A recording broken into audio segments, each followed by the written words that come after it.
memang dia punya kewajiban yang purna waktu yang konsen di PPI, jadi dia melakukan audit, monitoring di semua unit yang diberikan pelayanan kesehatan.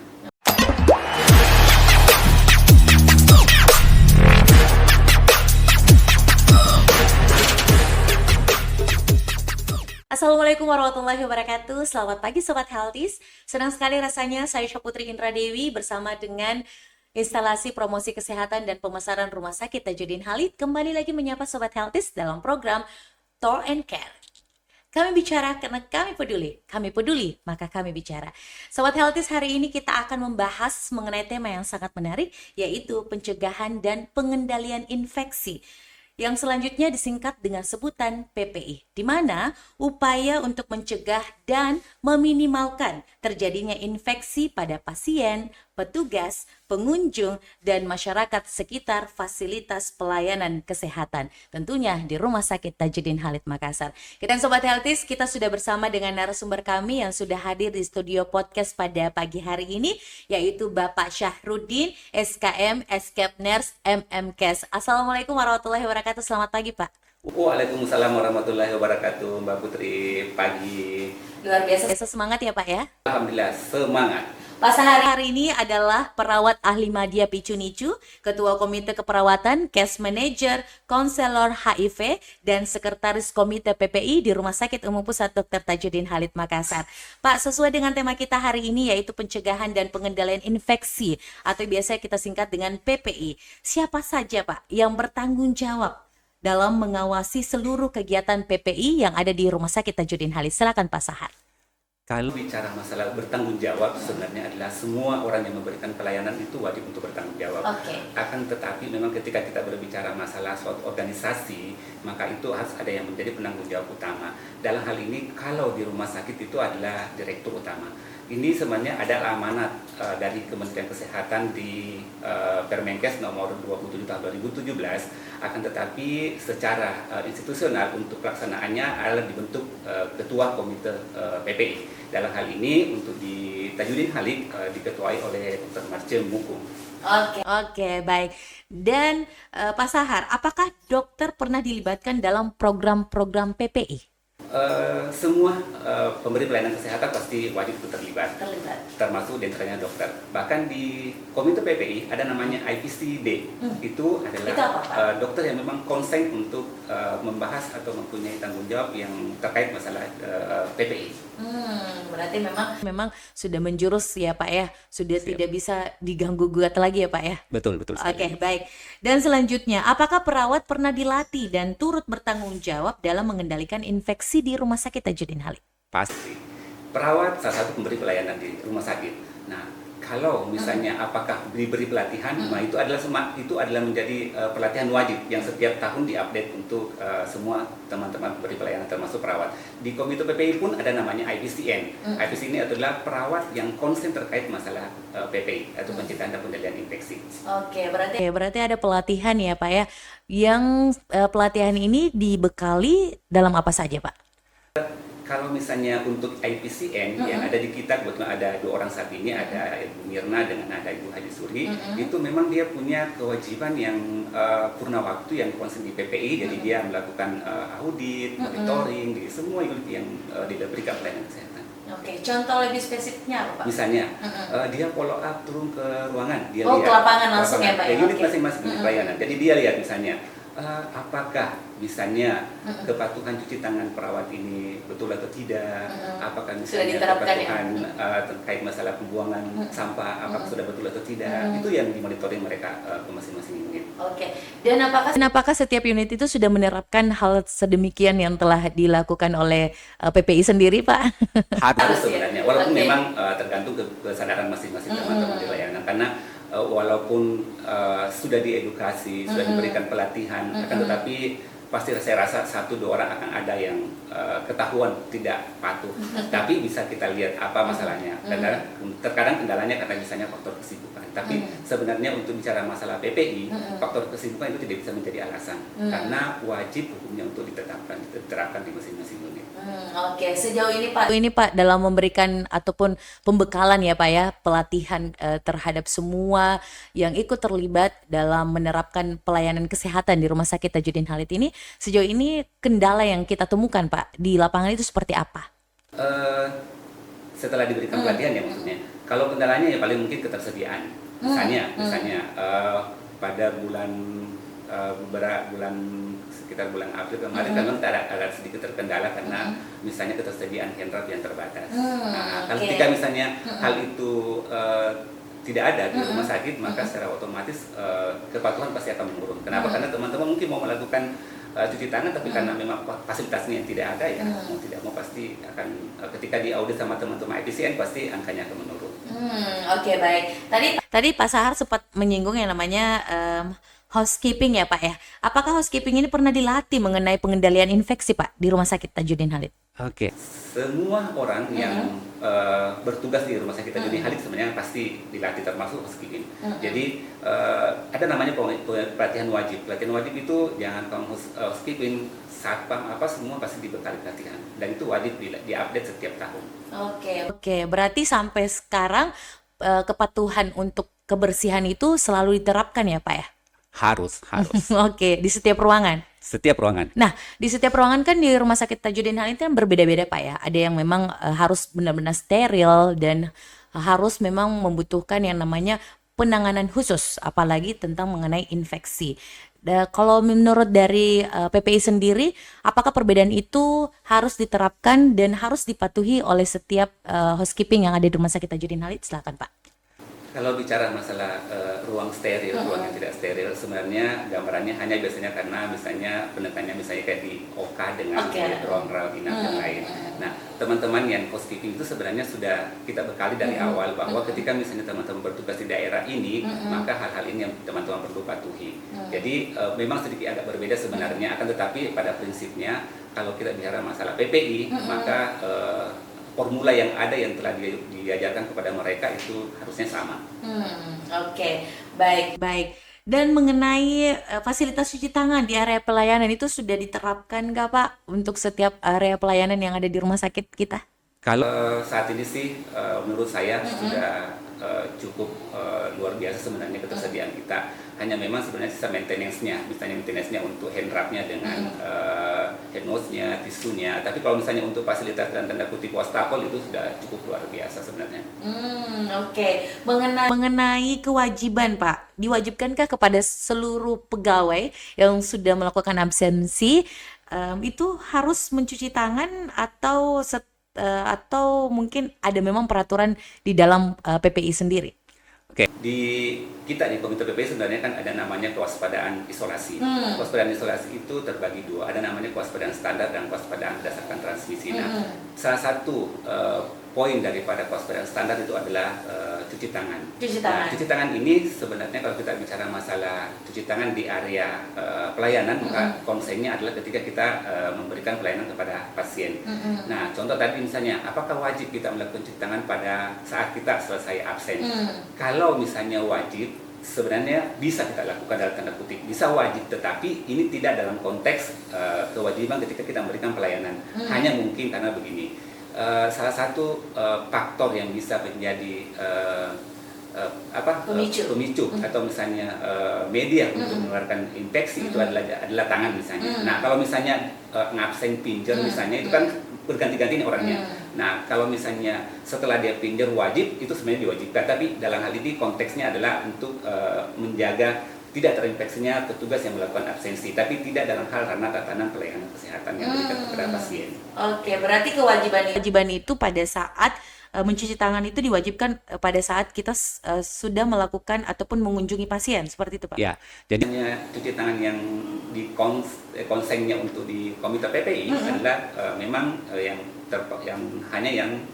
terkait masalah pemberian pelayanan di pasien. Ada namanya pipe moment. Jadi misalnya Point moment itu apa sih? Nah, point moment itu adalah kewajiban kita untuk melakukan cuci tangan ketika kita akan kontak dengan pasien. Ada lima waktu yang memang petugas kesehatan ketika memberikan pelayanan itu wajib cuci tangan. Misalnya, yang pertama, sebelum kontak dengan pasien. Jadi semua petugas yang akan memberikan pelayanan ketika ingin kontak dengan pasien wajib hukumnya untuk cuci tangan. Tidak boleh hanya karena misalnya menggunakan handphone dia tidak cuci tangan. Tidak bisa menggantikan posisi itu. Oh, nggak boleh. Harus Pokoknya tetap cuci tangan baru pakai handphone. Kemudian yang kedua, sebelum memberikan tindakan. Itu wajib. Kemudian ketiga, setelah melakukan kontak dengan cairan tubuh pasien. Kemudian keempat, setelah kontak dengan pasien. Kemudian kelima, setelah kontak dengan lingkungan pasien. Nah, ini yang wajib. Nah, hal ini sebenarnya dimonitoring oleh teman-teman IPCN. Teman-teman monitor. Jadi setiap bulan, bulan komite PPI itu melakukan audit dan hasilnya itu kita bisa mencapai, harusnya kalau bicara masalah aturan itu harusnya 100% sebenarnya. 100%. Tapi untuk saat ini terakhir di bulan Mei itu sekitar 86%. Oke, baik. Dan terkait itu Pak, selain mencuci tangan yang diwajibkan, memakai masker juga diwajibkan kepada seluruh perawat ya Pak ya, ketika melakukan pengunjungan oleh pasien. Oke. Pemakaian APD sebenarnya itu adalah program kedua daripada kewaspadaan standar tadi. Akan tetapi ketika kita berbicara masalah APD itu sebenarnya harus kita tahu dulu apa tujuannya kita pakai APD. Jangan sampai hanya karena misalnya kita mau terlalu safety di pasien, akhirnya kita sebenarnya pemborosan. Sementara kalau kita bicara masalah APD sebenarnya itu adalah ada ranahnya bahwa ketika kita akan menggunakan APD maka kita lihat pasien apa yang kita hadapi. Misalnya kalau kita tidak ada yang kemungkinan besar terjadi penularan misalnya dari udara, misalnya pasiennya tidak batuk, pasiennya tidak petugasnya juga tidak batuk, atau misalnya kemungkinan besar untuk transmisi dari udara, droplet apa segala macam, itu tidak perlu misalnya kita pakai APD. Misalnya untuk masker. Atau misalnya pasiennya batuk ya wajib kita menggunakan masker. Jadi kalau misalnya kita tahu bahwa ini pasiennya menular lewat udara, berarti itu wajib pakai masker. Kalau ini misalnya pasiennya menular lewat kontak, kita mungkin pakai apron atau gaun. Jadi penggunaan APD kita situasikan dalam tanda kutip ketika pasien itu ada kemungkinan besar menularkan ke kita. Kalau pasien itu tidak ada potensi untuk menularkan ke petugas misalnya ke orang lain, nggak perlu pakai APD. Kecuali mungkin di OK ya Pak ya? Di OK kan memang harus steril banget ya Pak. Sebenarnya di OK juga kalau kita lihat teman-teman, kita pasti lihat dulu situasi dalam tanda kutip apa. Jadi kalau misalnya memang teman-teman sudah mau melakukan tindakan operasi, ya pasti mereka sudah harus menggunakan APD yang lengkap. Oke. Nah apa sih Pak larangan untuk perawat ya Pak ya yang mengunjungi pasien itu? Mungkin ada larangan dari PPI sendiri untuk supaya bisa lebih steril lagi dengan pasien yang akan ditangani langsung.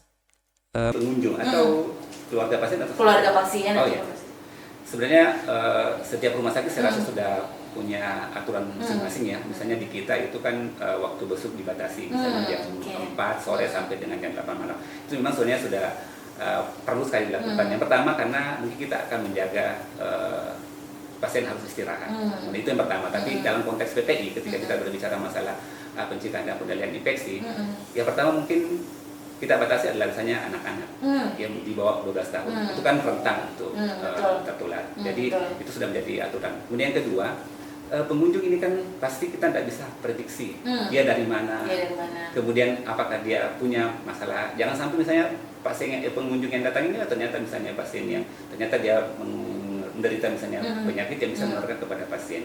Kemudian ketiga, pasien ini tahu tidak misalnya ketika misalnya dia ketemu dengan keluarganya harus cuci tangan apa segala macam. Jadi pembatasan itu sebenarnya memang sudah sangat penting dilakukan karena kalau tidak bisa menjadi faktor utama salah satu yang bisa menyebabkan terjadinya penularan infeksi dari pengunjung ke pasien. Oke, baik. Dan selain itu terkait mengenai tujuan PPI, yaitu memutus mata rantai infeksi. Apa saja sih rantai infeksi tersebut? Oke. Nah, ketika kita berbicara masalah rantai infeksi, ketika biasanya saya berdiskusi dengan teman-teman di layanan, itu saya sering analogikan dengan sepeda, rantai sepeda. Kalau misalnya rantai sepeda terputus, maka secara otomatis sepeda tidak bisa jalan. Nah, di PPI juga ada namanya rantai infeksi. Artinya kalau rantai itu kita bisa putus, maka secara otomatis infeksi tidak akan mungkin terjadi. Dan hal ini ada 6 rantai infeksi. Yang pertama itu adalah tempat tinggalnya kuman atau tempat tinggalnya atau sering disebut dengan agen. Jadi tempat tinggalnya itu di mana dia berada. Kemudian kedua, penyebabnya. Apa penyebabnya? Misalnya kumannya, bakterinya. Kemudian ketiga, cara keluarnya lewat mana. Kemudian dia berpindahnya ke orang lain dengan seperti apa, misalnya lewat udara. Kemudian dia cara masuknya ke orang lain, orang yang sehat. Kemudian ada namanya sustainable host. Sustainable host ini tadi adalah biasanya karena kerentanan seseorang. Bisa karena kekebalan tubuhnya, bisa karena usia, atau karena adanya penyakit-penyakit lain yang diderita oleh si pasien tersebut. Nah, kalau dari 6 rantai ini kita mampu memutus, misalnya kita putus dari sisi transmisinya, dia berpindah dari orang yang sakit ke orang yang sehat dengan menggunakan masker misalnya, berarti kita putus dari situ. Nah, secara otomatis kalau kita putus mata rantai ini, berarti infeksi tidak akan mungkin terjadi. Oke, berarti kembali lagi ya, kesadaran pada diri kita dulu, Pak ya, baru kemudian diterapkan kepada pasien dan juga pengunjung. Betul sekali, betul sekali. Oke, baik. Selain itu, mengenai tempat sampah ini sangat sensitif banget ya, Pak ya. Tempat sampah seperti apa yang harus ada di Rumah Sakit Tajudin Halid? Oke. Jadi kalau kita berbicara masalah konteks PPI di kewaspadaan standar lagi, itu memang ternyata limbah itu adalah bagian daripada kewaspadaan standar. Sebenarnya kalau bicara masalah tempat sampah itu paling minimal ada 2 tempat sampah yang disediakan. Paling minimal 2 ya, Pak. Bisa sampai 5. Bisa sampai 5. Oke. Ya, tapi kalau misalnya kita cuma bisa menyediakan 2 itu sudah cukup dengan catatan bahwa 2 tempat sampah ini minimal kita mampu membedakan mana sampah infeksius dan mana sampah non infeksius. Nah, biasanya kalau di kita beri label. Kalau untuk sampah, ya. Jadi tempat sampahnya boleh sama warnanya, tetapi ada labelnya. Di labelnya, kalau misalnya atau di kantongnya. Kalau kantongnya misalnya kantong hitam atau labelnya warna hitam, itu berarti sampah non medis. Kalau yang warna kuning atau sampah kuning atau tempat sampahnya kantongnya warna kuning, berarti itu untuk sampah medis. Oke, berarti ada perbedaan ya, Pak ya, untuk membedakan mengenai perbedaan sampah medis dengan non medis itu kayak gimana sih, Pak? Oke. Jadi kalau untuk sampah non medis itu misalnya sama dengan sampah-sampah yang ada di perkantoran, misalnya pembungkus makanan, kertas, segala macam plastik itu yang masuk dengan sampah non medis. Tapi ketika misalnya kita berbicara masalah sampah medis, berarti yang terkait dengan pemberian pelayanan pasien, misalnya bekas selang infus pasien. Nah, itu bisa dikategorikan. Ini sebenarnya ya kalau untuk jarum suntik sebenarnya hanya begini. Jarum suntik itu kan dia potensi menusuk misalnya. Jadi itu dia ada namanya safety box. Safety box. Khusus. Jadi itu untuk memang wadah yang tahan tusukan. Nah, jadi terpisah sebenarnya untuk jarum suntik. Kalau untuk yang sampah medis itu berarti sampah-sampah terkait dengan misalnya ada kateter atau segala macam itu dibuang di tempat sampah medis. Tapi kalau untuk yang bekas suntikan atau misalnya habis pasang infus ada needle-nya, jarumnya, itu dibuangnya di safety box namanya. Oke, baik. Berarti memang secara tidak langsung di Rumah Sakit Tajudin Halid ini memang sangat safety sekali dalam membedakan yang mana sampah medis dan non medis. Bahkan sangat jeli untuk menyediakan namanya safety box ya, untuk agar pasien, pengunjung maupun tenaga kesehatan ini terhindar dari bahaya. Makanya Komite PPI ini hadir untuk bagaimana menerapkan dan memberikan pelayanan kesehatan agar pasien, pengunjung ini merasa nyaman berada di Rumah Sakit Tajudin Halid Makassar. Harapannya seperti itu. Oke, baik. Selanjutnya Pak, upaya-upaya yang dilakukan untuk mencegah ataupun mengendalikan yang namanya infeksi nosokomial atau infeksi terkait pelayanan kesehatan. Oke. Atau kita sebut HAIS, Pak ya? Ya. Kalau infeksi nosokomial sebenarnya itu adanya di tahun 2000 ke bawah. Oke. Berarti kalau kita tahu tentang infeksi nosokomial, berarti saya bisa kategorikan berarti umur yang ada di lahir di tahun 2000-an. Karena infeksi nosokomial itu dikenal di tahun itu. Nah, seiring berjalannya waktu sebenarnya pada pemerhati yang konsen terkait masalah pencegahan dan pengendalian infeksi itu dia sedikit mengembangkan. Tadinya hanya berfokus antara kasus infeksi yang terjadi di pasien pasien yang masuk tidak infeksi kemudian keluar dengan infeksi, itu disebut dengan infeksi nosokomial. Sekarang agak diluaskan dengan HAIS tadi yang kita jabarkan tentang HAIS. Kalau HAIS kita sudah lebih luas lagi cakupannya, bukan hanya di rumah sakit, tapi semua fasilitas pelayanan kesehatan itu bisa terjadi infeksi, misalnya di puskesmas, di posyandu, itu di pustu itu bisa terjadi. Nah, kemudian yang kedua, bukan hanya terbatas di pasien, tapi bisa sampai petugas, kemudian sampai ke pengunjung. Jadi cakupannya agak sedikit luas. Sebenarnya kurang lebih sama maknanya, akan tetapi ketika kita berbicara masalah HAIS itu cakupannya agak lebih luas sedikit. Terkait tadi upaya-upaya apa yang dilakukan? Upaya-upaya yang dilakukan. Nah, di PPI sebenarnya kan ada ada kurang lebih 5 program yang dijalankan, ada 5 program. Ada diklat, ada bundles, ada kewaspadaan isolasi, kemudian ada penggunaan antibiotik, kemudian ada surveillance. Nah, hal ini sebenarnya bisa dikategorikan bahwa ketika kita bicara masalah pengendalian, maka adanya pada survei dengan penggunaan antibiotik. Tapi ketika kita bicara masalah pencegahan, itu berarti adanya di pendidikan dan pelatihan, kemudian di kewaspadaan isolasi, dan di penggunaan bundles. Nah, upaya-upaya inilah yang kita akan lakukan, yang kita terapkan di setiap memberikan pelayanan kepada pasien untuk mencegah terjadinya infeksi di layanan yang kita berikan. Oke, baik Pak Sahar. Kita kan juga punya yang namanya kamar jenazah ya Pak Sahar ya. Sebagai PPI sendiri, berapa lama aturan waktu pemindahan pasien yang meninggal ke kamar jenazah? Oke, sebenarnya paling lambat sebelum 2 jam sudah harus bergeser ke kamar jenazah. Malah lebih cepat sebenarnya lebih bagus. Kenapa? Karena yang pertama, kalau misalnya jenazah ini semakin lama di perawatan, maka sebenarnya yang terganggu adalah pasien yang lain. Misalnya kayak di ICU, misalnya ada pasien meninggal. Kalau misalnya pasiennya lama di ICU, maka kemungkinan besar pasien-pasien lain yang jenazah sih tidak jadi masalah. Betul. Jenazah sih tidak jadi masalah, mungkin dalam tanda kutip karena dia sudah meninggal, tapi yang jadi konsennya adalah di pasien yang lain. Kemudian yang kedua, sebenarnya kalau bicara penularan langsung dari jenazah ke pasien lain itu kan sebenarnya pasti sudah diminimalisir dari awal, karena jarak antara tempat itu pasti sudah dibatasi. Nah, tetapi memang kita lebih cenderung misalnya lihat ke faktor psikis. Misalnya kalau pasiennya itu jenazah itu lama, kemudian keluarganya masih ada yang menangis apa segala macam, justru itu bisa mengganggu konsentrasi atau misalnya mengganggu istirahat di pasien-pasien yang lain. Oke, baik. Sejauh ini Pak Sahar apa saja yang menjadi antisipasi atau kewaspadaan dari standar PPI? Oke.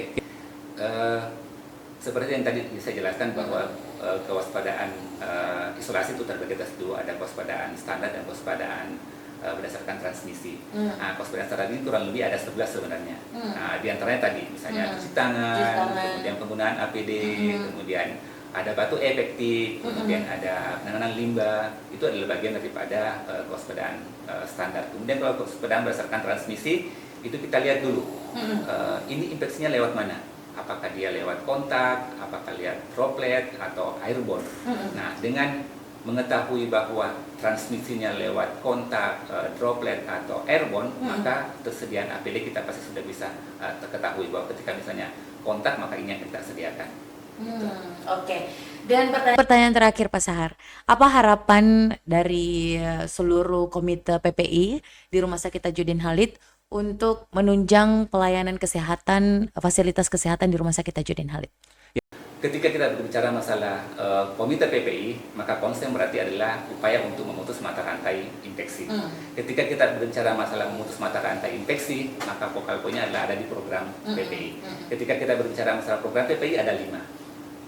Berarti kita mesti melakukan pendidikan dan pelatihan terkait masalah upaya pencegahan pengendalian infeksi, kita melakukan survei, kemudian kita melakukan bundles, kemudian kita melakukan kewaspadaan isolasi, kemudian kita melakukan penggunaan antibiotik yang rasional. Oke.